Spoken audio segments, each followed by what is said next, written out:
ಇದೆ ಮೂವಿ. ಏನು ಇಷ್ಟ ಆಯಿತು ಮೂವಿಲಿ? ಕಾಮಿಡಿ ಇದೆ, ಪಂಚ್ ಡೈಲಾಗ್ಸ್ ಇದೆ, ಎಲ್ಲ ಇಷ್ಟ ಆಯಿತು. ಚೆನ್ನಾಗಿತ್ತು ಬ್ರೋ. ಏನು ಇಷ್ಟ ಸರ್ ಪೌಡರ್ ಬಗ್ಗೆ ಆದರೂ ಚೆನ್ನಾಗಿತ್ತು. ಸೂಪರ್ ಚೆನ್ನಾಗಿದೆ ಸರ್. ಚೆನ್ನಾಗಿದೆ. ಫುಲ್ ಬೋರ್ ಸರ್, ಏನಿಲ್ಲ. ಚೆನ್ನಾಗಿದೆ ಮೂವಿ. ಸ್ವಲ್ಪ ನೋಡೋಕ್ಕೆ ತಿಳಿಯಲ್ಲ ಸ್ವಲ್ಪ ಜನರಿಗೆ. ಆಮೇಲೆ ಹೋಗ್ತಾ ಹೋಗ್ತಾ ಸ್ವಲ್ಪ ತಿಳಿಯುತ್ತೆ. ಫಸ್ಟ್ ಹಾಫ್ ಸ್ವಲ್ಪ ಬೋರಿಂಗ್ ಇತ್ತು, ಸೆಕೆಂಡ್ ಹಾಫ್ ಚೆನ್ನಾಗಿದೆ. ಡೈಲಾಗ್ಸ್ ಪಂಚ್ ಎಲ್ಲ ಚೆನ್ನಾಗಿದೆ. ಫುಲ್ಲು ಸೆಕೆಂಡ್ ಹಾಫ್ ಚೆನ್ನಾಗಿದೆ ಫಸ್ಟ್ ಹಾಫಿಗಿಂತ. ಎಡಿಟಿಂಗ್ ಮಾತ್ರ ಸಕ್ಕತ್ತಾಗಿದೆ. ಎಕ್ಸ್ಪೆಕ್ಟ್ ಮಾಡಿರಲಿಲ್ಲ ಅಷ್ಟೊಂದು ಚೆನ್ನಾಗಿದೆ ಎಡಿಟಿಂಗ್ ಅಂತ. ಚೆನ್ನಾಗಿದೆ. ಕಾಮಿಡಿ ಇದೆ, ಚೆನ್ನಾಗಿದೆ, ಟೈಮ್ ಪಾಸ್ ನೋಡ್ಬೋದು. ಚೆನ್ನಾಗಿತ್ತು. ಎಲ್ಲರೂ ಕನ್ನಡ ಫಿಲಮ್ ಬಂದು ನೋಡಿ, ಸಕ್ಕತ್ತಾಗಿತ್ತು. ಫುಲ್ ಆಫ್ ಎಂಜಾಯ್ ಮಾಡ್ಬೋದು. ಚೆನ್ನಾಗಿತ್ತು, ಕಾಮಿಡಿ ಆಗಿತ್ತು. ಅರ್ಥ ಆಗಲಿಲ್ಲ ಕರೆಕ್ಟಾಗಿ. ಚೆನ್ನಾಗಿದೆ ಫಿಲಮ್, ಚೆನ್ನಾಗಿದೆ. ಸಕ್ಕತ್ತಾಗಿತ್ತು, ತುಂಬ ಎಂಜಾಯ್ ಮಾಡಿದ್ವಿ. ನ್ಯೂ ಕಾನ್ಸೆಪ್ಟ್ ಇಷ್ಟ ಆಯಿತು. ಈ ಥರ ನೆವರ್ ಸೀನ್ ಬಿಫೋರ್, ಸೊ ಹೊಸ ಥರ ತುಂಬ ಚೆನ್ನಾಗಿದೆ. ಪೌಡರ್ ಅಂದರೆ ಮುಖಕ್ಕೆ ಹಚ್ಕೊಳ್ಳೋ ಪೌಡರ್ ಅಲ್ಲ, ತಲೆ ಬಾಚ್ಕೊಳ್ಳಿ ಮುಖಕ್ಕೆ ಹಚ್ಕೊಳ್ಳಿ ಅಲ್ಲ, ಖಂಡಿತವಾಗ್ಲೂ ಡ್ರಗ್ಸ್ ಇದು. ಆದರೆ ಅದನ್ನ ಯಾವತ್ತೀರ ಹೇಳ್ಬೇಕು. ಇವಾಗ ಯಾವುದೇ ಕಾರಣಕ್ಕೊಂದು ಸಿನಿಮಾ ಜನಗೆ ಕೆಟ್ಟ ಸಂದೇಶ ಅಂತೂ ಕೊಡಲ್ಲ ನನ್ನ ಪ್ರಕಾರ. ಅದು ಕೆಲವೊಂದು ಈ ಥರ ಆಗಿರೋ ಒಂದು ಚಿತ್ರಗಳನ್ನ ತೋರಿಸ್ಬೋದು ಬಿಟ್ಟರೆ, ಕೆಟ್ಟದಾಗಿ ನೀವು ಇದು ಮಾಡಿದರೆ ಹಿಂಗಾಗುತ್ತೆ ಹಂಗಾಗುತ್ತೆ ಅಂತ ಇದಲ್ಲ. ಅದೇ ಒಂದು ಸಿನಿಮಾದಲ್ಲಿ ನೀವು ಕಾಮಿಡಿಯಾಗಿನೂ ತೋರಿಸ್ಬೋದು, ಸೀರಿಯಸ್ ಆಗಿನೂ ತೋರಿಸ್ಬೋದು.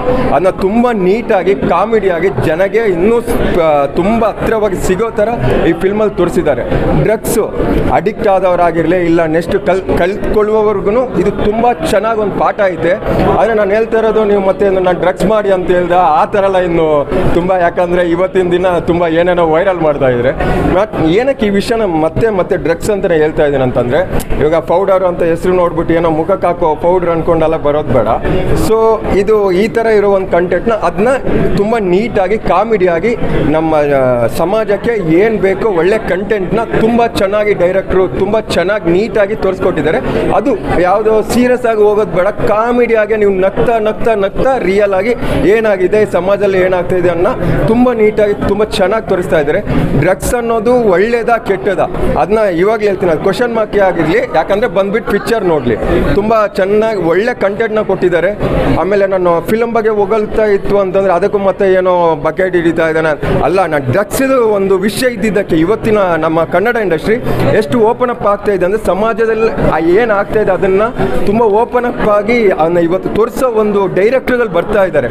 ಅದು ಮೈನ್ ಖುಷಿ ಅಂದರೆ ಅದೇ ಮೈನ್ ಖುಷಿ ಏನು ಅಂತಂದರೆ, ಇವತ್ತಿನ ಒಂದು ಕಾಲಘಟ್ಟದಲ್ಲಿ ಡೈರೆಕ್ಟರ್ಗಳು ಒಂದು ಸಮಾಜದಲ್ಲಿ ನಡೆಯೋ ಪ್ರತಿಯೊಂದು ವಿಷಯನ ಓಪನ್ ಅಪ್ ಆಗಿ ತೋರಿಸ್ತಾ ಇದ್ದಾರೆ. ಒಂದು ಕಾಲ ಇತ್ತು ಇಲ್ಲ ಹಿಂಗಾಗುತ್ತೆ ಹಿಂಗೆ ತೋರಿಸಿದ್ರೆ ಅದು ಇದು ರಿಯಲ್ ಆಗಿ ನಡೀತಾ ಇದೆಯಲ್ವಾ, ಅದಕ್ಕೋಸ್ಕರ ತಾನೇ ಅವ್ರು ತೋರಿಸ್ತಾ ಇರೋದು. ನಾನು ಹೇಳ್ತಾ ಇರೋದು ಅದೇ ಒಂದು ರೀಸನ್ಗೋಸ್ಕರ ಈ ಫಿಲಮು ತುಂಬ 100ಗೆ ಒಂದು 95% ಪಕ್ಕ ಕೊಡ್ಬೋದು. ಕನ್ನಡಿಗರು ಸ್ವಲ್ಪ ಏನು ಇರುಸು ಮುರುಸು ಅನ್ನೋದೆಲ್ಲ ಬಿಟ್ಬಿಟ್ಟು ಬಂದ್ಬಿಟ್ಟು ಮೂವಿ ನೋಡಿ ಅಂತ ನಾನು ಹೇಳ್ತೀನಿ. My frank opinion, too much of masala. ಏನಿರಬೇಕಿತ್ತು ನಿಮ್ಮ ಪ್ರಕಾರ? ಇನ್ನು ಗೊತ್ತಿಲ್ಲ, I am not a writer, I am Anirudh father. Okay. But still, I feel the second half was very confusing, but first half was very entertaining. First half ಚೆನ್ನಾಗಿತ್ತು, ತುಂಬ entertaining ಆಗಿತ್ತು. But second half was confusing, ಏನಾಗ್ತದೆ ಅಂತಲೇ ಗೊತ್ತಾಗಲಿಲ್ಲ. No link. ನಿಮ್ಮ ಮಗನ ಬಗ್ಗೆ ಹೇಳೋದಾದ್ರೆ ಹೇಳಿ. ಅವನು ಈಸ್ ಎ ನ್ಯಾಚುರಲ್ ಆ್ಯಕ್ಟರ್. ಅವನದು 2 ಹಳೆ ಪಿಕ್ಚರ್ಗಳು ನೋಡಿದ್ರೆ ಹೊಂದಿಸಿ ಬರೀರಿ, ಆಚಾರ್ ಆ್ಯಂಡ್ ಕೋ ಕಂಪೇರ್ ಮಾಡಿದ್ರೆ ಆ್ಯಕ್ಟಿಂಗ್ ಮಾಡ್ತಾನೆ. But the story and the whole episode was better in that. ಖುಷಿ ಆಗ್ತಾ ಇದೆ ಅನಿಸುತ್ತೆ ನನಗೆ. ಭಾಳ ಖುಷಿ ಆಗ್ತಾ ಇದೆ.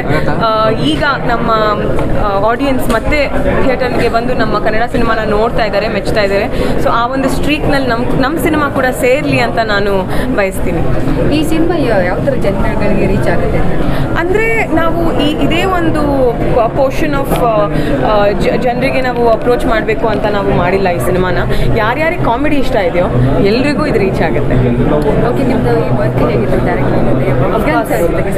Beautiful experience. ನನಗೆ ಜನಾರ್ದನ್ ಸರ್ಗೆ ನಾನು ಒಂದು ಬಿಗ್ ಥ್ಯಾಂಕ್ ಯು ಹೇಳಬೇಕು. ಯಾಕೆಂದರೆ ನಾನು ಕಾಮಿಕ್ ಟೈಮಿಂಗ್ ನನಗೇನೋ ಒಂದು ಈ ಸಿನಿಮಾದಲ್ಲಿ ಕಾಣಿಸಿದೆ ಅಂದರೆ ಅದು ನಮ್ಮ ಜನಾರ್ದನ್ ಸರ್ಗೆ ಹೋಗುತ್ತೆ ಆ credit. And once again KRG ಮತ್ತು TVF ಅವ್ರಿಗೆ ನಾನು ಧನ್ಯವಾದ ಹೇಳಬೇಕು, ಯಾಕಂದರೆ ಅವ್ರು ನನಗೆ ಒಂದು ಅವಕಾಶ ಮಾಡಿಕೊಟ್ರು. ದಿಗಂತ್ ಅವ್ರ ಜೊತೆ ಕೆಲಸ ನಾನು 2ನೇ ಬಾರಿ ಮಾಡ್ತಾ ಇರೋದು. And always a pleasure working with Diganth. Is ಅಂದರೆ ಅವ್ರು ಹೇಗೆ ಅಂದರೆ is such a good actor. ಅವ್ರು ಪರ್ಫಾರ್ಮ್ ಮಾಡ್ತಾ ಇದ್ರೆ ನಾವು ಅವ್ರಿಗಿಂತ ಚೆನ್ನಾಗಿ ಮಾಡಬೇಕು ಅನ್ನೋ ಒಂದು ಭಾವನೆಯಲ್ಲಿ ಬಂದು ಓವರ್ ಆಲ್ ಸೀನ್ ವರ್ಕೌಟ್ ಆಗುತ್ತೆ. So that's why I like working with Diganth. Sharmila ಅವರು ಕೂಡ ಮತ್ತು ಅನಿರುದ್ಧ ಅವರು, ನಾನು ಪ್ರಿಡಾಮಿನೆಂಟ್ಲಿ ಇವ್ರ ಜೊತೆ ಕಾಣಿಸ್ಕೊಂಡಿರೋದು ಸಿನಿಮಾದಲ್ಲಿ. ಸೊ ನನಗೆ it was a pleasure working with all of them. Powder ಅಂತ ಸಿನಿಮಾ ಮಾಡಿದ್ರೆ ಅದರಲ್ಲಿ ಕ್ಲೈಮ್ಯಾಕ್ಸ್ ತುಂಬಾ ಕನ್ಫ್ಯೂಷನ್ ತೋರಿಸಿದ್ದಾರೆ, ಆಕ್ಸಿಜನ್ ಇರೋದಿಲ್ಲ, ನೀವೆಲ್ಲ ಬಿಟ್ಕೊಟ್ಬಿಡ್ಬೇಡಿ ಈಗ. ನಮ್ಮ ಜನ ಬಂದು ಥಿಯೇಟರ್ನಲ್ಲಿ ನೋಡಿ, ನೀವು ಕ್ಲೈಮ್ಯಾಕ್ಸಲ್ಲಿ ಏನಾಯಿತು ಅಂತ ನಾನು ಹೇಳಲ್ಲ, ನಾವು ಸಿನಿಮಾನ ಥಿಯೇಟರ್ನಲ್ಲೇ ನೋಡಬೇಕು. Okay, thank you. ತುಂಬ ಚೆನ್ನಾಗಿ ಅವ್ರು ನಗ್ದಾಗಲ್ಲ ನಮಗೆ ಖುಷಿ ಒಳಗಿನ ಅಂತೀರಿ. ಈ ಸೀನಲ್ಲಿ ನಾವು ಎಷ್ಟು ಕಷ್ಟಪಟ್ಟಿದ್ವಿ, ಹಿಂಗೆ ಬಂದಿತ್ತು ಅದೆಲ್ಲ ನಮಗೆ ಗೊತ್ತಲ್ಲ, ಅಲ್ಲಿ ಬಿಹೈಂಡ್ ದ ಸ್ಟೋರಿ. ಸೊ ಅದಕ್ಕೆ ನಾವು ನಗ್ತಾ ಇದ್ವಿ. ಇದು ಘಮ ಘಮ ಪೌಡರ್, ಇದು ಆ ಪೌಡರ್.